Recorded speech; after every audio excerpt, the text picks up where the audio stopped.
Silchar news 24 আপনাদেরকে স্বাগতম জানাই। আজ হলো 11 আগস্ট 25 শ্রাবণ মঙ্গলবার। আজকের কয়েকটি বিশেষ গুরুত্বপূর্ণ খবর নিয়ে আসলাম। আজকের প্রথম খবরটি হলো রেশন কার্ড থাকা সকলদের জন্য এসেছে একটি ভালো খবর। এবার থেকে এটিএম থেকে যেভাবে টাকা সংগ্রহ করা হয় সেইভাবে এটিএম থেকে রেশন কার্ডের বিনামূল্যের চাল সংগ্রহ করিতে পারিবেন বলে খবর এসেছে। খবর অনুযায়ী ছত্তিশগড়ের রায়পুরেতে আরম্ভ করা হয়েছে 24 ঘন্টা অন্নপূর্ণা গ্রেইন এটিএম। প্রায় 2500 কিলোগ্রাম চাল সংরক্ষণ করার ক্ষমতা রয়েছে এটিএম এর। ওয়ান রেশন ওয়ান নেশনের অধীনে ভারতবর্ষের যে কোনো স্থান থেকে রেশন কার্ডের চাল সংগ্রহ করতে পারবেন। ইতিমধ্যে ভারতের বিভিন্ন স্থানে এটিএম মেশিন বসানোর কাজ আরম্ভ করা হয়েছে। এবার দেশের প্রতিটি রাজ্যের জেলায় জেলায় গ্রেইন এটিএম মেশিন বসানো হবে বলে খবর এসেছে। এদিকে দারুল উলুম দেওবন্দে শিবলিং নিয়ে তুমুল বিতর্ক উত্তরপ্রদেশেতে। দারুল উলুম দেওবন্দের নিচে শিবলিং থাকার দাবি হিন্দুত্ববাদী সংগঠনের। আজ 11 আগস্ট গঙ্গাজল ডালার ঘোষণা হিন্দুত্ববাদী সংগঠনের। কিছু সংগঠনের দাবি ঐতিহাসিক স্থাপনার নিচে লুকিয়ে রয়েছে হিন্দু ধর্মের নিদর্শন। দেওবন্দ মাদ্রাসা কর্তৃপক্ষের দাবি এটি সম্পূর্ণ ভিত্তিহীন ও উদ্দেশ্যমূলক অপপ্রচার। পরিস্থিতি স্বাভাবিক রাখতে অতিরিক্ত নিরাপত্তা ব্যবস্থা ধর্মীয় সম্প্রীতি বজায় রাখার আহ্বান প্রশাসনের তরফ থেকে জানানো হয়েছে। দারুল উলুম দেওবন্দেতে শিবলিং নিয়ে তুমুল বিতর্ক আরম্ভ হয়েছে উত্তরপ্রদেশেতে বলে খবর এসেছে।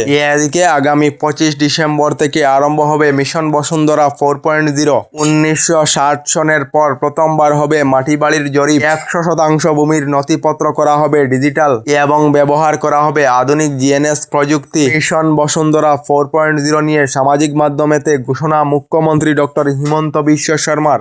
এদিকে অসম অরুণাচল সীমান্তে আবার তীব্র উত্তেজনা। অরুণাচলী দুর্বৃত্তের গুলি বর্ষণেতে আহত হয়েছেন 18 জন অসমিয়া এবং 4 জনের অবস্থা সংকটজনক রয়েছে বলে খবর এসেছে। এদিকে এনরেগা জব কার্ড অর্থাৎ বিবিজি রামজি নিয়ে একটি রিপোর্ট প্রকাশ করা হয়েছে। রিপোর্ট অনুযায়ী বিবিজি রামজির প্রথম মাসেতে দেশের প্রায় 50% শ্রমিকেরা কর্মহীন হয়েছেন বলে রিপোর্ট প্রকাশ করা হয়েছে। এদিকে বিশুদ্ধ পেট্রোল কি তোমার বাবার বাড়ি থেকে আসবে? E20 তেলের বিরোধী অর্থাৎ ইথানল মিশ্রণের সমালোচকদের পাল্টা জবাব দিলেন বিজেপি সাংসদ জনার্দন মিশ্র। এদিকে অসমে উচ্ছেদ হলে হবে না, পুশব্যাক করতে হবে। অসম থেকে বাংলাদেশিদেরকে খেদানোর জন্য মুখ্যমন্ত্রী ডক্টর হিমন্ত বিশ্ব শর্মাকে অনুরোধ একজন বৃদ্ধ মহিলার অনুরোধেতে বাংলাদেশিদেরকে পুশব্যাক করার প্রতিশ্রুতি দিয়েছেন মুখ্যমন্ত্রী ডক্টর হিমন্ত বিশ্ব শর্মা। এদিকে উজান অসমের প্রলয়কারী বন্যায় মৃত্যু হওয়া লোকেদের সংখ্যা 100 জনেতে গিয়ে পৌঁছেছে। মৃত্যু হওয়া লোকের পরিবারেরা সরকারি সাহায্য 4 লাখ টাকা এবং মুখ্যমন্ত্রীর পুঁজি থেকে অতিরিক্ত 5 লাখ টাকা মোট 9 লাখ টাকা করে লাভ করবেন বলে জানিয়েছেন মুখ্যমন্ত্রী ডক্টর হিমন্ত বিশ্ব শর্মা। এদিকে অসম সরকারের অরুণোদয় প্রকল্পের হিতাধিকারী সকলদের জন্য এসেছে একটি ভালো খবর।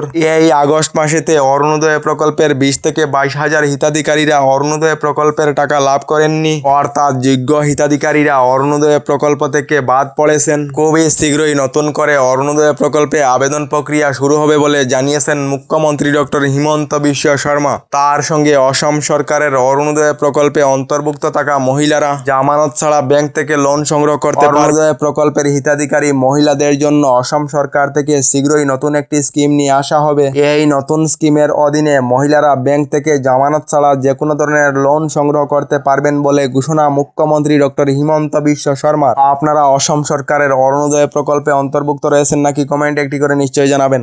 এদিকে রেশন কার্ড থাকা রাজ্যের লাখ লাখ পরিবারদের জন্য এসেছে একটি ভালো খবর। গতকাল 10 আগস্ট থেকে রেশন কার্ডেতে ভর্তুকিযুক্ত ডাল ও চিনি বিতরণ করা আরম্ভ হয়েছে এবং আগামী মাস থেকে রেশন কার্ডের বিনামূল্যের চালের সঙ্গে নিয়মিতভাবে ভর্তুকিযুক্ত রেহাই মূল্যের ডাল চিনি প্রদান করা হবে। আবার এই বৃহৎ ঘোষণা করেছেন বিভাগীয় মন্ত্রী কৌশিক রায়।